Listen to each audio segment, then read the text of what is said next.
प्यारे बच्चों नमस्कार। मैथ के इस लेक्चर में आप सभी का स्वागत है। और बच्चों हम चर्चा कर रहे थे आपकी ग्रुप थ्योरी के ऊपर, जिसके अंदर बच्चों भी आपको मैंने भी बाइनरी ऑपरेशन क्या होता है, ग्रुप क्या होता है, वो सारी डेफिनेशन कंप्लीट बता दी है। तो आज के इस लेक्चर को आगे बढ़ाते हैं और ग्रुप से रिलेटेड कुछ और जानकारी को समझते हैं। तो सबसे पहले बच्चों आज का जो हमारा टॉपिक रहेगा वो रहेगा ऑर्डर ऑफ ए ग्रुप। आज का जो हमारा लेक्चर रहेगा स्टार्टिंग का स्टूडेंट वो रहेगा order of A group. Simple सा टॉपिक है, यानी इसे कहते हैं ग्रुप की कोटि या ग्रुपांक भी बोला जाता है। तो इसकी सिंपल सी डेफिनेशन है वो मैं बता रहा हूँ आपको कि किसी ग्रुप में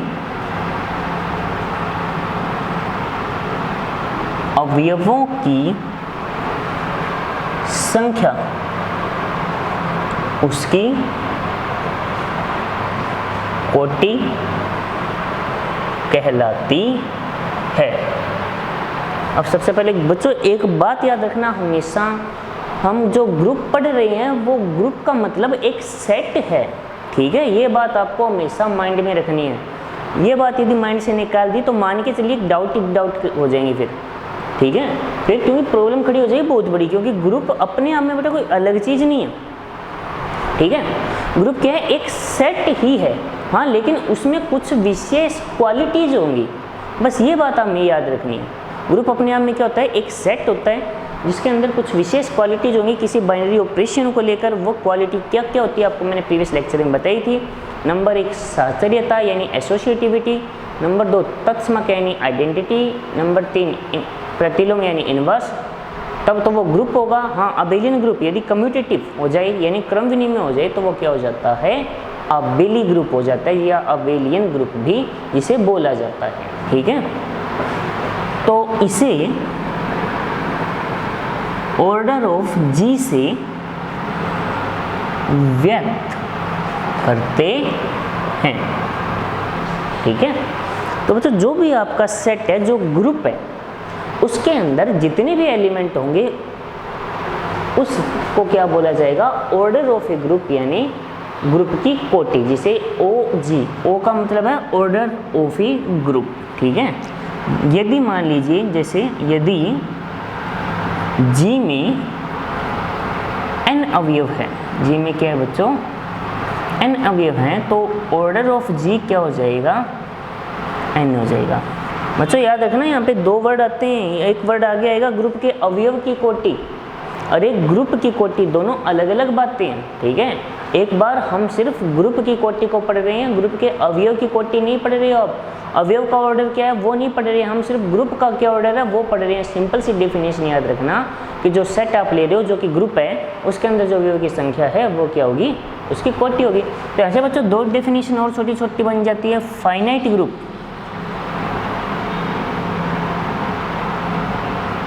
और इनफाइनाइट ग्रुप, यानी परिमित और अपरिमित। तो सिंपल सी डेफिनेशन होगी, यदि n कोई परिमित संख्या है यानी कोई फाइनाइट नंबर है तो वो परिमित ग्रुप हो जाएगा, और n यदि अपरिमित है, इनफाइनाइट है, तो वो क्या हो जाएगा, अपरिमित ग्रुप हो जाएगा। बात समझ आ गई होगी। अवयवों की संख्या यदि फिक्स हो, भाई कितनी भी हो, हमें पता हो कन्फर्म इतनी है, तब तो वो फाइनाइट है, अदरवाइज इनफाइनाइट है। क्लियर है। इसके बाद बच्चों एक छोटी सी डेफिनेशन और आती है जो कभी पूछी जा सकती है, क्लाइन फोर ग्रुप क्या होता है। तो इसके अंदर लिखा जाएगा यदि किसी ग्रुप में 4 अवयव, 4 लिखा हुआ है ना, इसका मतलब यही है, ठीक है।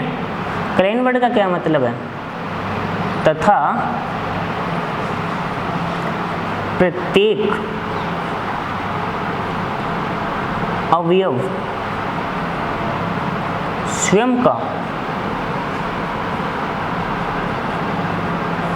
प्रतिलोम हो, ऐसा यदि कोई सेट बन जाता है तो उसे हम क्या कहते हैं बच्चों, क्लाइन फोर ग्रुप, ठीक है। डेफिनेशन याद रह जाएगी। प्रत्येक अवयव स्वयं का प्रतिलोम होने का मतलब ये हो गया कि यदि मान लीजिए ई जो है इस ग्रुप का तत्समक अवयव है तो जब मैं ए की संक्रिया ए के साथ लगाऊंगा इसी ग्रुप का लेकर, ठीक है, तो ई आएगा। बी की संक्रिया बी के साथ लगाऊंगा तब भी क्या आएगा ई। सी की संक्रिया सी के साथ लगाऊंगा तो भी क्या आएगा ई। ये सेट मैंने ये कुछ ऐसा माना है, ए बी सी और ई। आई बात समझ में? तो बताओ बेटा कि क्लाइंट-4 ग्रुप जो है उसकी डेफिनेशन समझ आई या नहीं? सिंपल सी डेफिनेशन है, रिपीट कर रहा हूँ कि यदि कोई ग्रुप ऐसा हो जिसके अंदर केवल 4 अवयव हो और प्रत्येक अवयव खुद का ही प्रतिलोम हो। अब आप में से कईयों के माइंड में एक बात आ सकती है कि सर प्रत्येक अवयव खुद का प्रतिलोम क्या हो सकता है? तो बेटा एक बात खुद आप समझो कि हम संक्रिया पढ़ रहे हैं। आप पढ़ क्या रहे हो? संक्रिया। संक्रिया तो किसी भी तरीके की हो सकती है, तो क्या प्रत्येक अवयव खुद का प्रतिलोम नहीं हो सकता?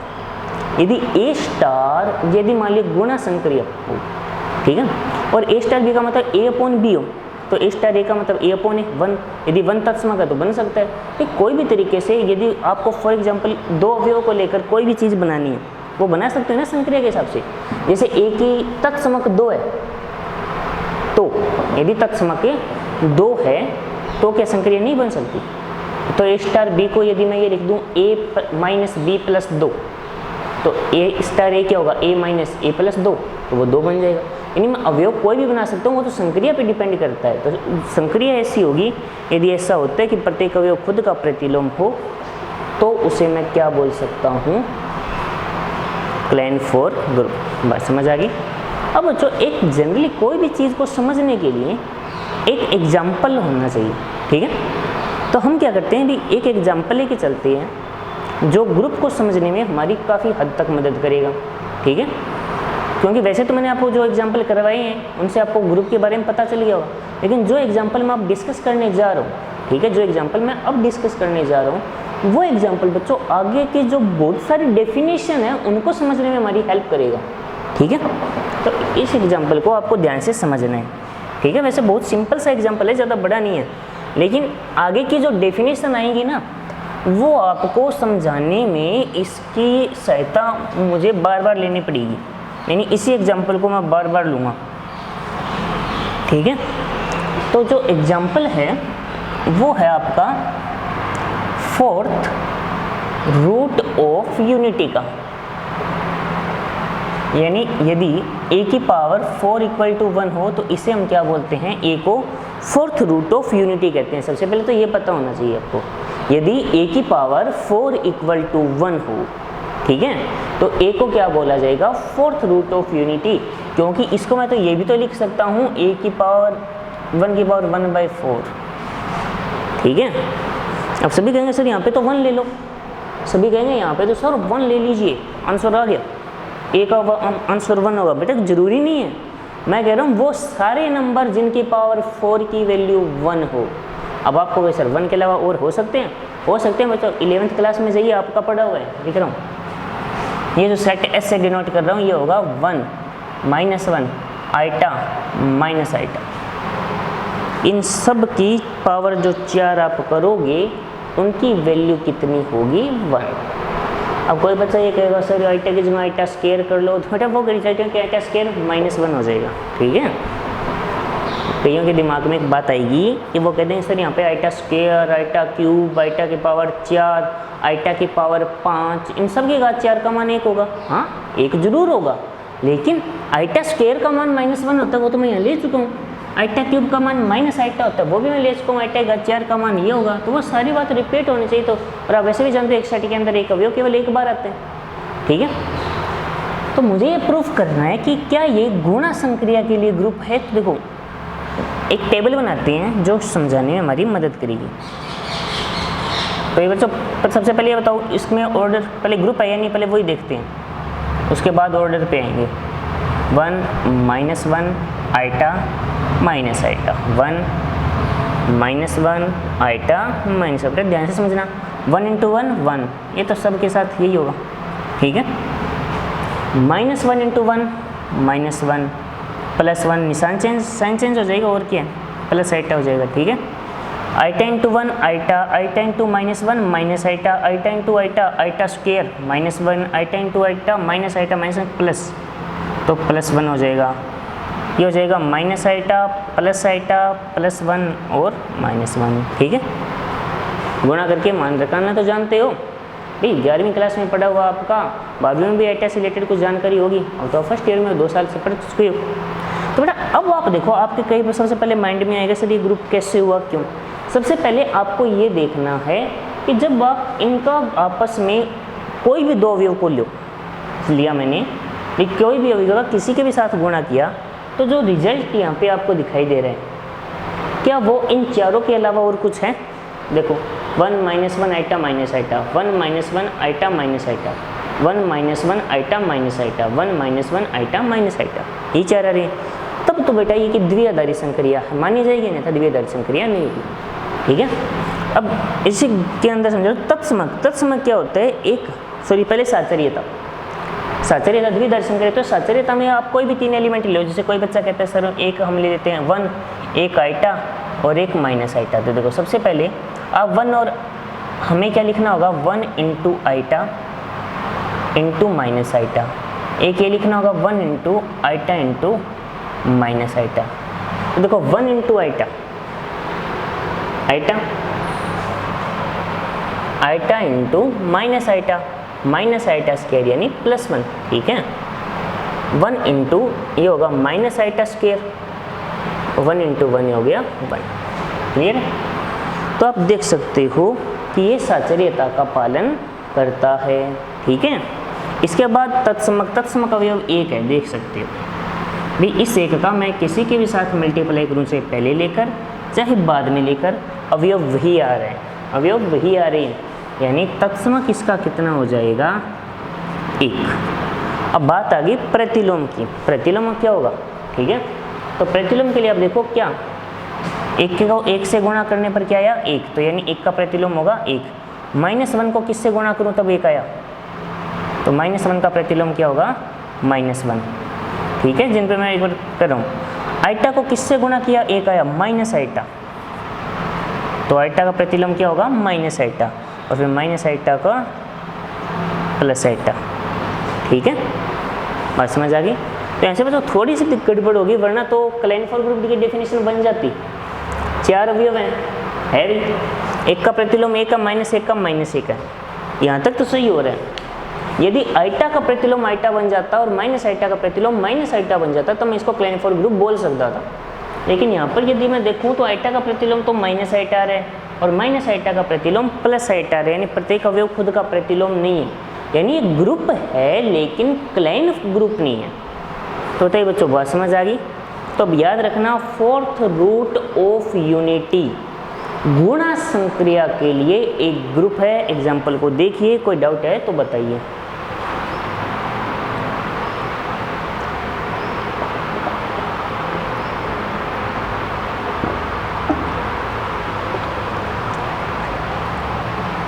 बताइए बच्चों, कोई डाउट है क्या? ये डाउट नहीं है तो फिर आगे बढ़ते हैं, आपकी बुक का ही और कोई क्वेश्चन देखते हैं। बढ़िया, चलो उससे क्वेश्चन तो आप कर लोगे, लेकिन हम एक जो और बात है, n मॉड्यूलो संक्रिया समझाता हूँ आपको आज। ठीक है, ये समझ आ गया होगा। तो ये बच्चों, n मॉड्यूलो संक्रिया जो आपकी 11th क्लास में पढ़ी हुई होगी, आज हम डिस्कस करते हैं।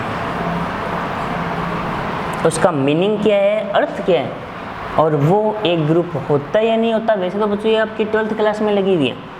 ठीक है, फिर भी रिपीट करता हूँ। आज हम पढ़ेंगे n मॉड्यूलो योग संक्रिया और गुणा संक्रिया भी पढ़ेंगे। ठीक है, n मॉड्यूलो योग संक्रिया के लिए हमें एक सेट लेना होगा। मान लो मैंने Z5 एक सेट ले लिया, आपकी बुक पे एक एग्जाम्पल ले रहा हूँ समझाने के लिए। 0 1 2 3 4, ठीक है, 5 एलिमेंट है ना इसके अंदर, और मुझे सिद्ध करना है कि ये +5 इस संक्रिया के लिए एक आबेली ग्रुप है, यानी क्रम विनिमय ग्रुप है। ये मुझे सिद्ध करना है, मुझे सिद्ध करना है कि भाई एक ग्रुप भी है और वो भी आबेली यानी क्रम विनिमय। तो देखो कैसे सिद्ध करूँ इसके लिए। तो संक्रिया का मतलब क्या होता है, इसका मतलब ये हो गया कि यदि मैं A और B इसके 2 एलिमेंट लेता हूँ Z से, तो A + 5B ये तो संक्रिया है। ठीक है, इसका मतलब ये होगा कि A + B लेना है कब, जब A + B <5 आ जाए। यानी ए और बी को मुझे ए प्लस बी के फॉर्म में ही लिखना है, कब? जब इनका दोनों का योग 5 से कम हो। परंतु यदि ए प्लस बी ग्रेटर इक्वल 5 हो जाए तो उस कंडीशन में इससे 5 हमें क्या करना पड़ेगा? माइनस करना पड़ेगा। ठीक है, याद रखना संक्रिया का मतलब क्या है, ये फिक्स है बच्चों, अलग अलग नहीं है। ठीक है, ये फिक्स आंसर है। तो बच्चे कह रहे हो ये संक्रिया का मतलब है, सवाल में दी हुई मिलेगी, सवाल में दी हुई हो या ना हो, संक्रिया फिक्स है, इसका मीनिंग यही होगा। यदि यहाँ पे 6 होता तो 5 की जगह 6 कर दो, 7 होता तो 5 की जगह 7 कर दो, और कोई नंबर होता तो 5 की जगह वो नंबर कर दो, ये होगा। यहाँ पे जो भी संख्या होगी नीचे उससे एक कम ही मिलेगा आपको। एन मोडुलो योग संक्रिया की ये खासियत है। ठीक है, तो एक टेबल तैयार करते हैं। आपको योग करना आता है क्या? चलो आपको आज जोड़ करना सिखाता हूँ मैं। जोड़ आपने किया, लेकिन आज एक नए स्टैंडर्ड का जोड़ करते हैं हम। वैसे बच्चों सभी को आता है, पर एक नए स्टैंडर्ड का जो आपको नहीं आता जब वो सीखना है। देखो, 0 में 0 जोड़ो 0, 0 में 1 जोड़ा 1, 0 में 2 जोड़ा 2, 0 में 3 जोड़ा 3, 0 में 4 जोड़ा 4। ये तो आता है आप सभी को। 1 में 0 जोड़ा 1, 1 और 1 2, 1 में 2 जोड़ा 3, 1 और 3 4, 1 और 4। अब बच्चे बोलेंगे 5, लेकिन अब आपका जोड़ गलत हो गया, आपको जोड़ नहीं आ रहा है, क्योंकि एक नए स्टैंडर्ड का जोड़ नहीं है कि 1 में 4 जोड़ने पर 5 जरूर आता है। लेकिन इस कंडीशन को देख लीजिए एक बार कि जैसे ही a plus be greater equal 5 होगा, 5 माइनस करोगे तो 1 प्लस 4 तो 5 हुआ, 5 आते ही 5 माइनस कर दो 0। तो बच्चों अब बताइए 1 प्लस 4 कितना हुआ? 1 प्लस 4 यहाँ पे 0 हो गया, नहीं कि 5 हो रहा है ना नए तरीके का। ठीक है, 1 प्लस 4 यहाँ पे क्या होगा? 0, नहीं कि 5। ठीक है, चलो आगे और देखता। 2 में 0 जोड़ा 2, 2 1 3, 2 2 4, यहाँ तक कोई दिक्कत नहीं थी। 2 और 3 5, घटाओ 5, 0 2 4 6, घटाओ 5 1। 3 में 0 जोड़ा 3, 3 और 1 4, 3 2 5 से 5 गए 0, 3 3 6, 6 से 5 गया 1, 3 4 7 से 5 गए 2। ठीक है, तो हो जाएगा 4 0 1 2 3। कर सकते हो। तो जब भी रिजल्ट 5 या 5 से बड़ा आ जाए तो उससे 5 को माइनस कर दो। ठीक है, भाई 5 यहाँ पे डट के खड़ा हो गया, क्योंकि मेरे से ऊपर तो मैं किसी को जाने नहीं दूंगा, जैसे मेरे से बराबर हुआ तो उसको माइनस कर दूंगा। ठीक है, तो बता ये होती है आपकी एन मोडुलो योग संक्रिया। ठीक है, इसको प्लस एन ऐसे लिखा जाता है। ठीक है, थोड़ी सी बातें और, तो इसके लिए साचर्यता देखो आप, देखो ये इसी के टेबल के अंदर बता रहा हूँ। जैसे देखो 2 की 2 3 4 लिया तो 2 की 3 के साथ कितनी आ रही है? 0। चलो इसमें लिख के बता देता हूँ। ठीक है, मैं यहाँ बता देता हूँ 2 3 प्लस 5 4, एक ही ले ली, क्योंकि मेन तो आपको बच्चों ये इसी को समझने में दिक्कत आती है, बाकी तो कोई ज़्यादा टफ नहीं होता। ये 2 की 3 के साथ संक्रिया क्या है? 2 3 की 0 है। 0 की 4 के साथ संक्रिया का रिजल्ट है 4। 3 की 4 के साथ संक्रिया का रिजल्ट कितना है? 2।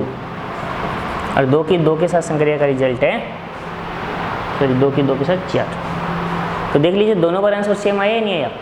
तो अब आप क्या बोलोगे कि यहाँ साचर्यता का पालन हो रहा है, यानी ये संक्रिया साचर्य है, साचर्य हो गई। इसके बाद तत्समक 0 हो रहा है, देख सकते हो 0 को किसी के साथ लगाओ 0 हो रहा है। और ये देखो प्रत्येक की सीध में 0 आ रहा है या नहीं आ रहा है?